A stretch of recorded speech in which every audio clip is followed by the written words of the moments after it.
Salut, c'est Zaba et commençons tout de suite par le numéro 11, utérus errant. Les anciens Grecs avaient des idées assez originales sur le corps féminin et son anatomie. Et ils avaient cette croyance très étrange que l'utérus d'une femme célibataire était un être complètement indépendant à l'intérieur de la femme. Il pouvait donc se détacher de sa place d'origine dans le corps et se déplacer où il le voulait.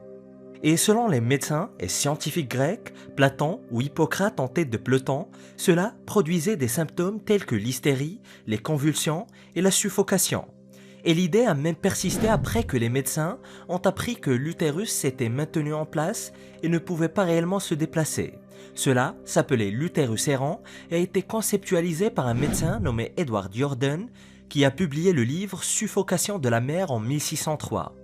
Cependant, l'une des premières descriptions d'un utérus errant est venue d'Aréthéus ou Arrêté, un médecin de Cappadoce. Il était le contemporain de Galien au IIe siècle de notre ère et a écrit que l'utérus pouvait se déplacer et flotter dans le corps.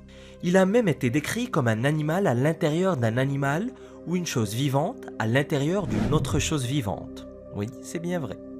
Et pour empêcher l'utérus de migrer à l'intérieur du corps des femmes, les médecins ont souligné que les filles devaient se marier jeunes et avoir autant d'enfants que possible.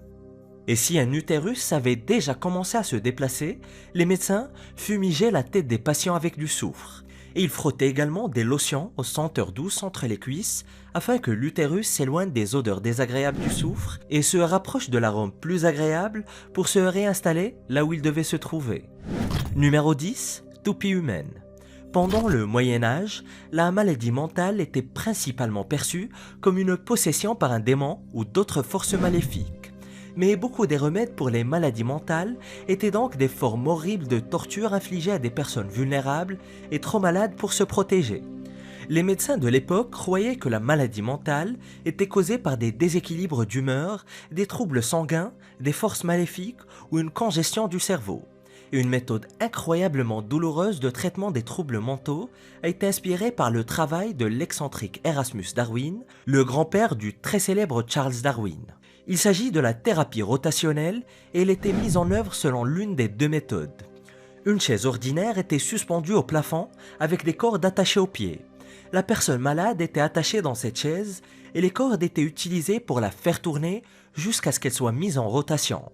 Dans l'autre méthode, une tige était fixée au sol et au plafond à l'aide de barres de fer. Un bras horizontal y était ensuite fixé et ce bras était employé pour suspendre une chaise ou un lit et faire tourner le patient. Les bases derrière les théories de Darwin sur ce traitement n'étaient pas vraiment fiables. Il avait observé des enfants se faisant tourner eux-mêmes pour induire le vertige. Il riait et tombait ensuite. Cela lui avait semblé un état utile à induire chez les malades mentaux. Les patients étaient donc tournés comme des toupies jusqu'à ce qu'ils promettent d'obéir au médecin et de guérir. Aussi simple que ça. Et une fois qu'ils s'engageaient, les médecins les libéraient et les autorisaient à dormir et à récupérer. Mais comme prévu, une fois le choc passé, les patients étaient toujours malades mentaux, ce qui signifiait qu'il fallait recommencer la procédure. Numéro 9, optométrie au Moyen-Âge.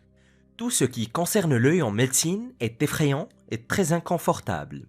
Mais si vous viviez au Moyen-Âge, la chirurgie ophtalmique était une horreur complètement différente.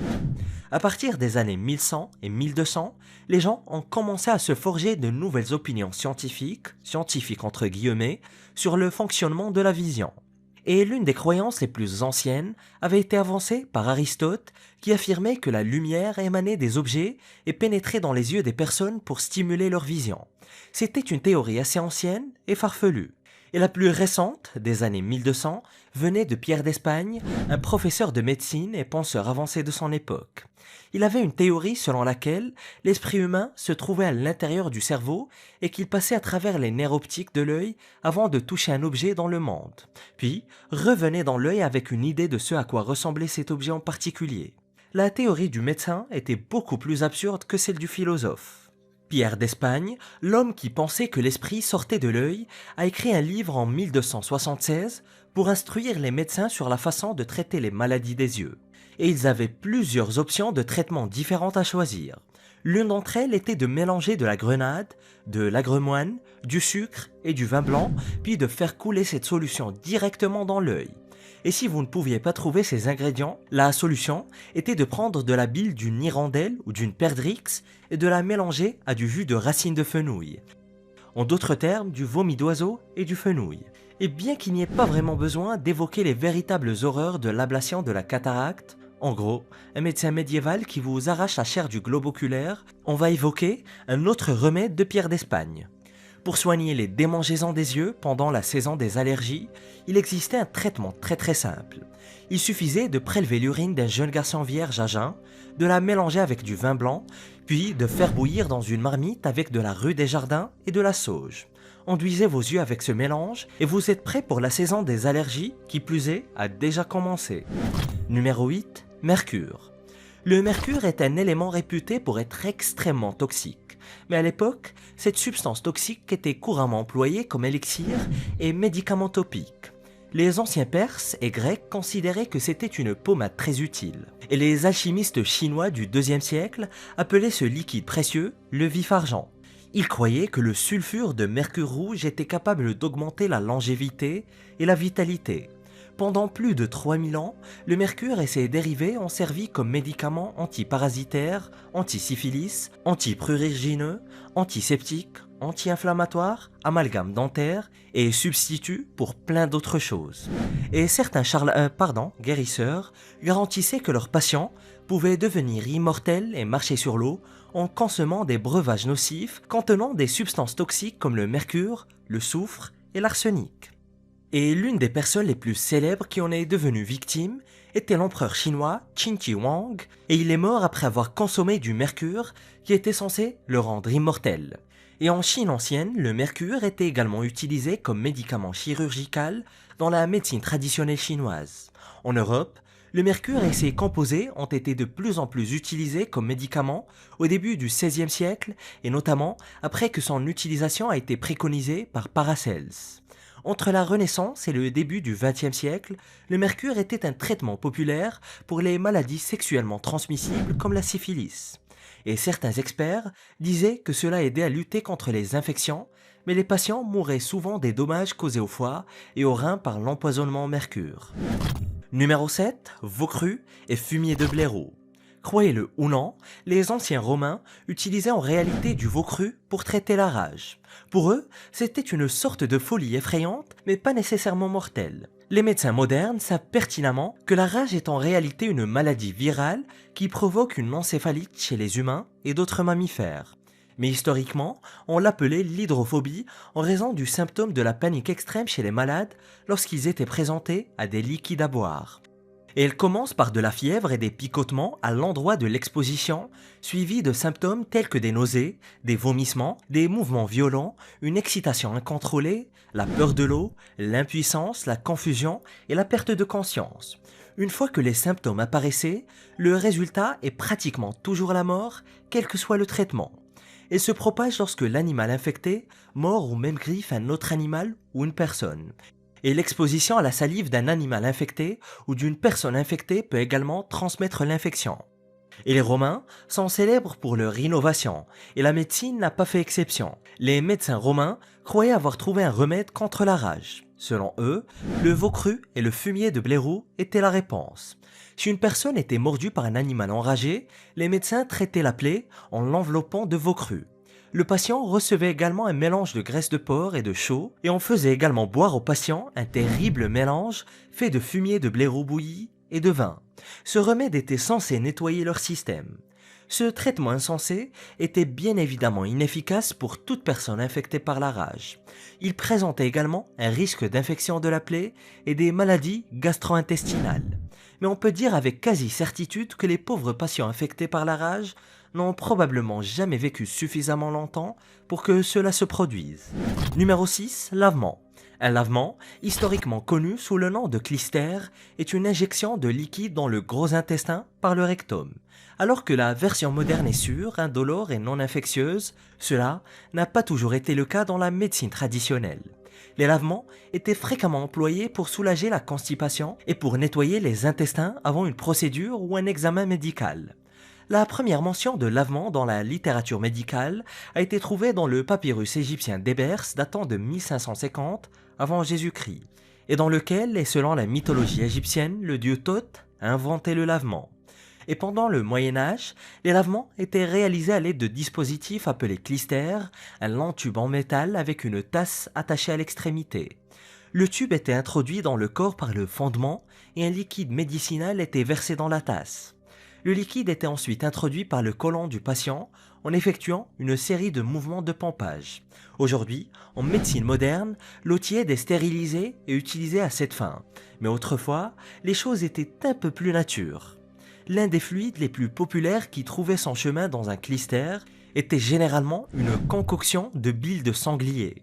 En 1753, un sac de lavement a été préparé en se servant d'une vessie de porc ou de bœuf et attaché à un tube que Johann Jakob Voigt a décrit comme une alternative à une seringue. Et plus tard au XVIIIe siècle, les Européens et plus tard les Américains ont adopté les lavements à la fumée de tabac. Oui, vous avez bien entendu. Les populations d'Amérique du Nord utilisaient cette méthode pour ressusciter les personnes noyées, et les kits de ressuscitation au tabac comprenaient une paire de soufflets et un tube. Ces lavements étaient censés guérir les maux de tête, l'insuffisance respiratoire, les rhumes, les hernies, les crampes abdominales, la fièvre typhoïde et même les épidémies de choléra. Numéro 5. La trépanation. La trépanation n'est qu'une autre appellation pour la chirurgie crânienne, ou plutôt perçage crânien.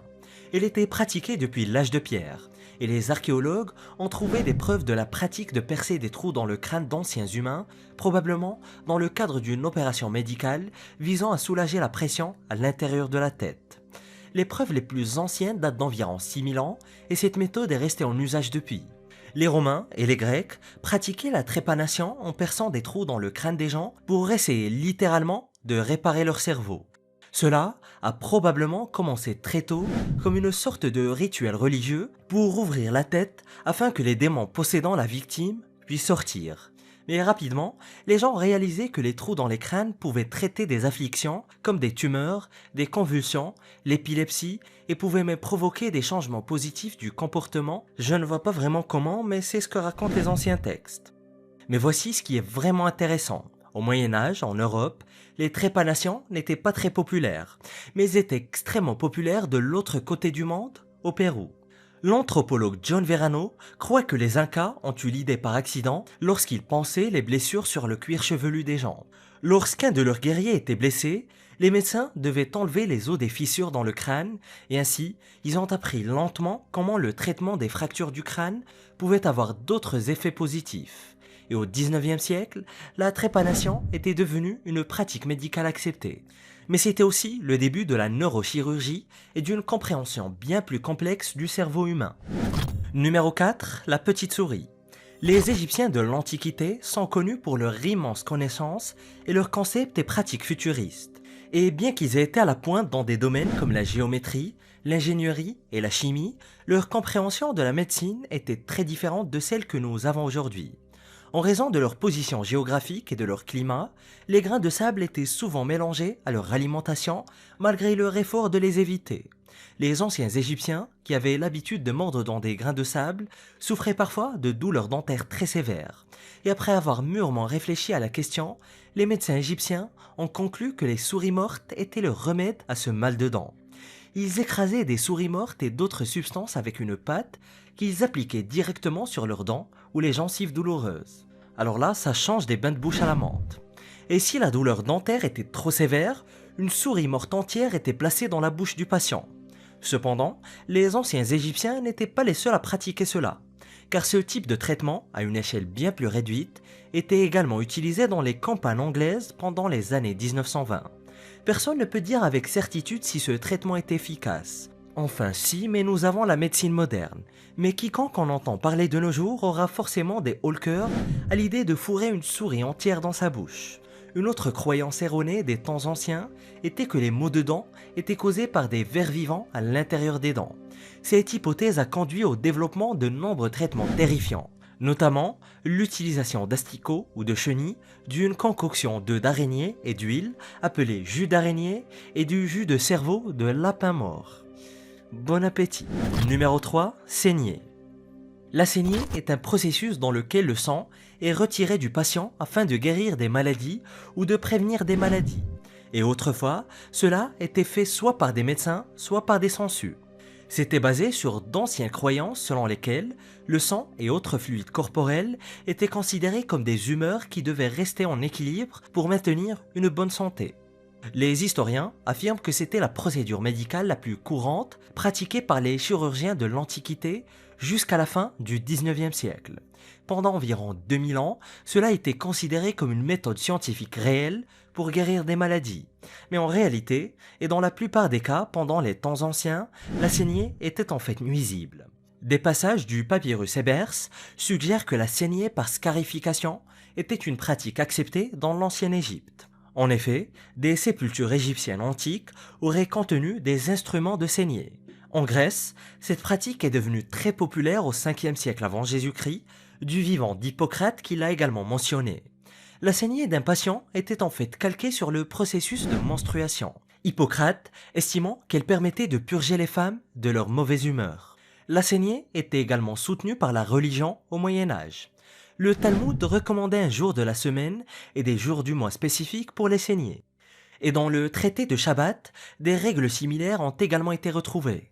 Dans les écrits chrétiens à l'époque médiévale, les diagrammes de saignée montraient également des sites de saignement spécifiques sur le corps en alignement avec les planètes et le zodiaque, ce qui signifie que la procédure était également influencée par l'astrologie.